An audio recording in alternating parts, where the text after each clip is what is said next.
আর্থ 828 Victor von ডুম আমাদের আর্থ 616 এর Tony স্টার্কের মতো দেখতে কেন? ওয়েল, এটাও অ্যাভেঞ্জার্স ডুমসডে সবচেয়ে বড় কোয়েশ্চেন্সগুলোর একটা। আর এখন রেডিট ও টুইটারে একটা ইন্টারেস্টিং থিওরি ঘুরছে, ডক্টর ভিক্টর ভন ডুমের ক্রিয়েশনের পিছনে থেনোসের হাত থাকতে পারে। মাল্টিভার্স সাগাতে আমরা আর্থ 616, আর্থ 838 এবং ফ্যান্টাস্টিক ফোরের আর্থ 828কে দেখেছি। আর মজার বিষয় হলো আর্থ 838 এবং আর্থ 828 এর নাম্বারের একে অপরের খুব কাছাকাছি।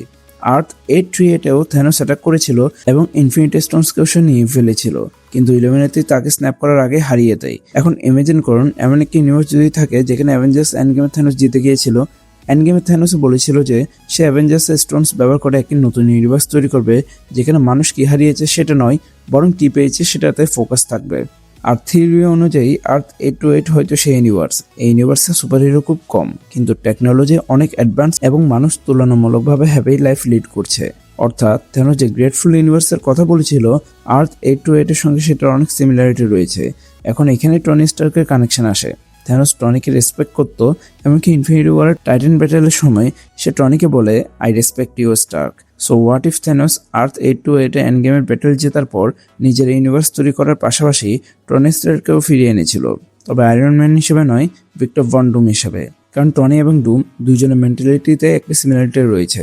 দুজনে মনে করে গ্রেটার গুডের জন্য প্রয়োজন এক্সট্রিম ডিসিশন নেওয়া। সো থেনোস হয়তো টনি স্টার্কের সে পটেনশিয়ালকে অন্য একটা ক্যারেক্টার হিসেবে আবার ক্রিয়েট করেছিল। আর এখানেই ডক্টর ডুমের স্টোন লাইফ লাইনটা আরও ইন্টারেস্টিং হয়ে যায়। যদি ডুম সত্যি থেনোসের তৈরি করা একজন ক্যারেক্টার হয়, তাহলে তার কাছে নিজের লাইফটাই এক স্টোন লাইফ হইতে পারে। কিন্তু থিওরিটা এখানে শেষ নয়। অ্যাভেঞ্জার্স এন্ডগেমে যদি থেনোস জিতে যেত, তাহলে স্টিভ রজার্সের পেগির কাছে ফিরে যাওয়া, লোকির টিভি জার্নি, ওয়ান্ডা এবং স্ট্রেঞ্জের multiversal interference, Spiderman no way হোমে মাল্টিভার্স কেওস, এসবের অনেক কিছু করতো না। কিন্তু অ্যাভেঞ্জার্স জিতে যাওয়ার পরেই শুরু হয় একটা বিশাল চেইন রিয়াকশন। স্টিভ নিজের টাইমলাইন থেকে বেরিয়ে পেগির সঙ্গে নতুন লাইফ তৈরি করে। লোকি যার থাকারই কথা ছিল না, আছে মাল্টিভার্সের গড অফ স্টোরিজ। স্পাইডারম্যান অন্য ইউনিভার্সের ক্যারেক্টার্সকে আর্থ 616-এ নিয়ে আসে। মনিকা র্যাম্বোর অন্য এক ইউনিভার্সে ট্র্যাপড হয়ে যায়। আর এইসব ইন্টারফারেন্স শেষ পর্যন্ত মাল্টিভার্সকে ইন্টিগ্রেশনের দিকে ঠেলে দেয়। অর্থাৎ থেনোস যদি এন্ডগেমে জিতে যেত, তাহলে হয়তো এই মাল্টিভার্সের কেওস অনেকটাই হইতো না। আর এখন হয়তো সে অসম্পূর্ণ কাজ শেষ করতেই ডক্টর ভিক্টর ভন ডুম আসছে। আর কি ইন্টারেস্টিং কানেকশন আছে টনি স্টার্কের ড্রিম নিয়ে। ইনফিনিটি ওয়ারে টনি স্বপ্ন দেখে যে তার এবং পেপারের একটা বেবি হয়েছে, কিন্তু সে বেবি তার রিয়েলিটিতে গার্ল মর্গান। সো থিওরি অনুযায়ী টনি হয়তো তার নিজের ফিউচার নয়, বরং অন্য কোনো মাল্টিভার্স ভেরিয়েন্টের রিয়েলিটি দেখেছিল। আর সে ভেরিয়েন্ট যদি ভিক্টর ভন ডুম, তাহলে টনি এবং ডুমের কানেকশন আরও ডিপ হয়ে যায়।